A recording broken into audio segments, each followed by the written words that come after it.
नमस्कार, तुम्हा सर्वांच्या बीबीजी न्यूज तुमसरमध्ये स्वागत आहे। ऐन धान कापणी हंगामात 2 दिवसापासून अवकाळी पावसामुळे अगोदरच अडचणीत असलेल्या शेतकऱ्याच्या अडचणीत वाढ झाली आहे।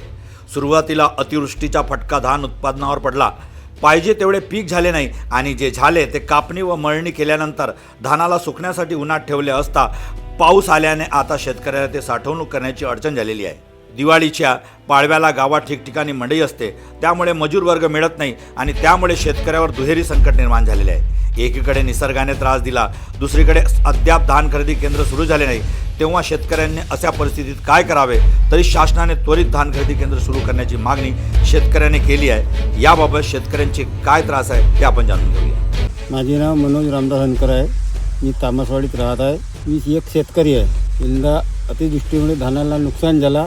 अवकाळी पाऊस असल्यामुळे आमची नुकसान भरपूर झालेली आहे। दुसरीकडे सरकारने आतापर्यंत धान खरेदी सुरू केलेली नाही, त्यामुळे आम्हाला कमी भावामुळे धान विकायला लागून राहिले। सर्वीकडून आमचंच नुकसान आहे। सरकारने लवकरात लवकर लक्ष द्यावे कास्तकाराकडे।